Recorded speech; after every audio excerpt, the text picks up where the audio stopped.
எல்லாருக்கும் வணக்கம். இன்றைக்கி நம்ம ஒரு லஞ்ச் பாக்ஸ் ரெசிபி தான் பார்க்க போகிறோம்.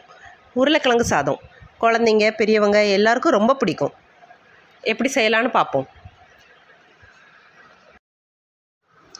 குழந்தைங்களுக்கு பண்ணுறதா இருந்தால் காரம் ரொம்ப சேர்க்காமல் வெறும் இட்லி பொடி வச்சே நீங்கள் இதை சாதத்தை பண்ணலாம். அதுவே ரொம்ப டேஸ்ட்டாக தான் இருக்கும். ஒரு கடாயில் எண்ணெய் விட்டு கடுகு உளுந்து போட்டு கறிவேப்பிலை, தட்டி வச்ச பூண்டு, பொடியாக நறுக்கின உருளைக்கிழங்கு போட்டு நல்லா வதக்குங்க.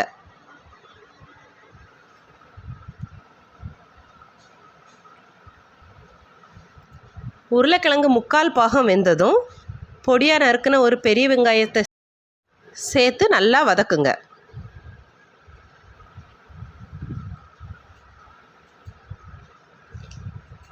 அதில் ஒரு ஸ்பூன் சாம்பார் தூள், கொஞ்சமாக உப்பு,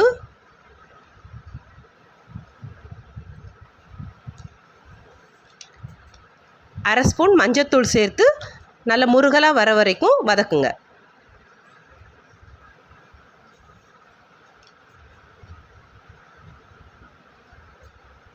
இதெல்லாம் நல்ல முருகலாக வந்தப்புறம்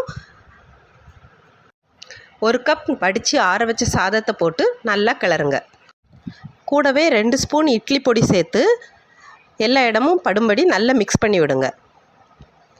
அவ்வளோதான். அடுப்பை ஆஃப் பண்ணி பொடியாக நறுக்கின கொத்தமல்லி சேர்த்து சர்வ் பண்ணுங்கள். இந்த மாதிரி பண்ணி கொடுத்தீங்கன்னா குழந்தைங்க ரொம்ப விரும்பி சாப்பிடுவாங்க.